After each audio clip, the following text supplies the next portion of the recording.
हिंदी साहित्य में या अपनी भाषा में ही आप लिखें, मातृभाषा में गुजराती में ही लिखें, तो उसका मतलब बनेगा। ऐसे लोगों से बात करने का मतलब ज़्यादा होता है। अक्सर हम लोग विश्वविद्यालयों के सेमिनार में बोलते हैं, ऐसी सभा गोष्ठियों में बोलते हैं जिसमें बने बनाए लोग होते हैं। बने बनाए लोगों में परिवर्तन नहीं होता है, वो बन चुके होते हैं, एक आकार ग्रहण कर चुके होते हैं और बहुत मुश्किल होता है। लेकिन अभी आपको आकार ग्रहण करना है। आप अभी उस स्थिति में हैं कि अगर आप अपने को थोड़ा मुक्त करेंगे और अवसर का लाभ उठाएंगे तो शायद एक आकार, एक शेप आपका व्यक्तित्व ग्रहण करेगा, एक रचनाकार के तौर पर भी, एक सर्जक के तौर पर और एक मनुष्य के तौर पर, दोनों तरह से। क्योंकि ये जो कार्यशाला है, अगर ये बजट बनाने की कार्यशाला होती तो बात और होती। ये अगर शेयर मार्केट की कार्यशाला होती तो बात और होता।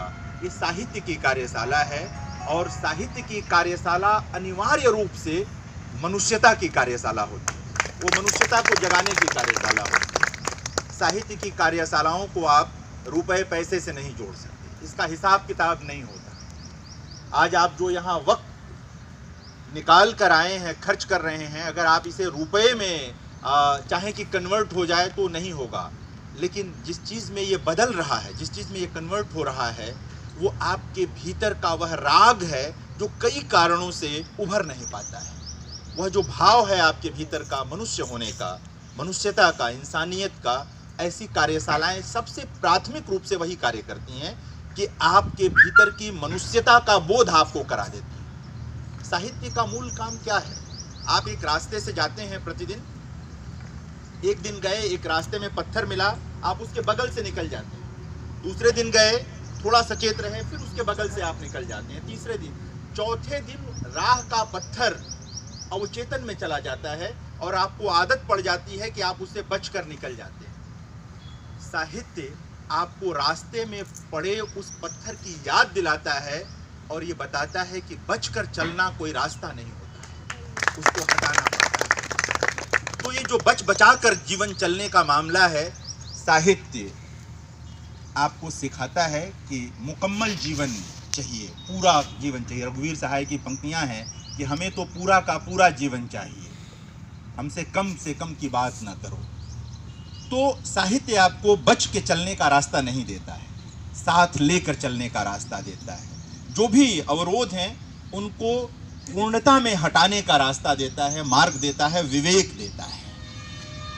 ये पहली बात किसी भी युवा से जो कहनी होती है, मैं कहता हूँ कि ये बोध बराबर आपके पास रहना चाहिए कि आप साहित्य सिर्फ इसलिए नहीं पढ़ रहे हैं कि आपको एक दिन नौकरी प्राप्त कर लेना है। वो तो मिलेगी आपको, वो तो मिलेगी आपको, आप उस तरह की योग्यता अर्जित करेंगे तो वो मिलेगी। साहित्य आप इसलिए पढ़ रहे हैं कि बहुत मशीनी ढंग की जो दुनिया बन रही है, बहुत यांत्रिक ढंग की जो दुनिया बन रही है, जिसमें हमारे पास रक्त संबंधों के लिए भी अवकाश नहीं है कि हम जो लोग रक्त संबंध में हैं उनके लिए भी थोड़ा स्पेस निकाल पाएँ, थोड़ा समय निकाल पाएँ।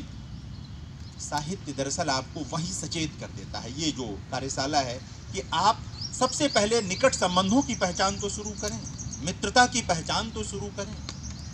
जीवन में रुपया पैसा बहुत ज़रूरी होता है, मैं ये नहीं कहता, लेकिन सब कुछ रुपए पैसे से हासिल नहीं होता। अंततः आपको संबंध की ज़रूरत पड़ती है और वो संबंध मनुष्यता से आता है और यह साहित्य जो है उसी मनुष्यता का संरक्षण करता है, उसी मनुष्यता का विकास करता है। पहली बात। दूसरी बात, जब भी कोई नया, आप में से कितने लोग कुछ कुछ लिखते हैं, कविता कहानी किसी भी भाषा में? ठीक है, अच्छी संख्या है, चाहे गुजराती में चाहे हिंदी में, किसी भी भाषा में। ठीक है। सबसे पहला सवाल अपने से ये पूछना चाहिए जब भी आप लेखन की दुनिया की तरफ बढ़ रहे हों कि आप किसके लिए लिखना चाहते हैं, आपके लिखने का उद्देश्य क्या है।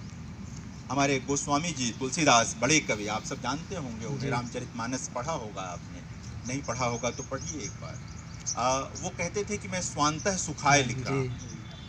ऐसा होता है, स्वांतः सुखाय तो होगी ही कृति, जब आप लिखेंगे तो आपको तो सुख मिलेगा ही मिलेगा।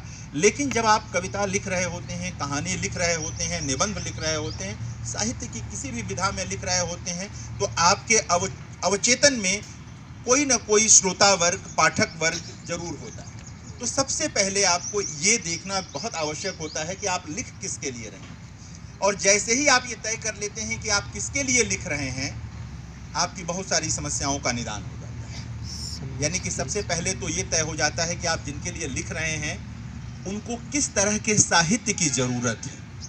दूसरी बात, उनको जिस तरह के साहित्य की जरूरत है वो किस भाषा और शिल्प में लिखा जाएगा, वो किस भाषा और शिल्प में लिखा जाएगा, ये भी रास्ता वहीं से मिलता है। क्योंकि अगर आप ये तय नहीं कर पा रहे हैं कि आप किसके लिए लिख रहे हैं तो ना तो आप भाषा तय कर पाएंगे न शिल्प तय कर पाएंगे। भाषा जब मैं कह रहा हूं तो मैं गुजराती हिंदी नहीं कह रहा हूं। भाषा का मतलब आपके विधा के भीतर की जो भाषा होगी, जिस भाषा में आप अपना सृजन आगे बढ़ाएंगे। ठीक है, तो ये सबसे आवश्यक चीज़ है कि आप ये चीज़ देखें। देखिए, ऐसा है कि आप गुजरात में हैं और अभी जब चौहान साहब बहुत विस्तार से बता रहे थे कि साहित्य अकादमी क्या क्या कर रही है, तो मैं याद कर रहा था कि आपके वहाँ तो एक महान परंपरा है कवियों की और कथाकारों की। बड़े नाम है कि मुंशी से लेके पन्नालाल पटेल से रघुवीर चौधरी जी का नाम दिया आपने। जितने नाम मैं गिना सकता हूँ, मैं गुजराती का विद्यार्थी नहीं हूँ, तभी मैं आपको 20-25 नाम तो अभी गिना दूंगा कि बड़े नाम हैं जो जिन पे भारतीय साहित्य को गर्व है। भारतीय साहित्य किसी एक भाषा का साहित्य नहीं है, वो भारत की सभी भाषाओं से मिलकर बनता है। भारत में जितनी भाषाएं हैं वो सब मिलकर ही भारतीय साहित्य बनाते हैं। अकेले प्रेमचंद भारतीय साहित्य नहीं बना सकते, अकेले पन्नालाल पटेल भी भारतीय साहित्य नहीं बना सकते, है ना। ये सब मिल करके ही मामला बनता है, मुकम्मल होता है। तो ये आप लोग इस बोध के साथ भी रहें कि आप एक ऐसी भाषा, आपकी मातृभाषा एक ऐसी भाषा है जिसमें महान साहित्य सदियों से रचा जा रहा है, कोई नई बात नहीं है। और आप जब हिंदी की ओर आ रहे हैं, ये और अच्छी बात है। हिंदी के साथ लिखने का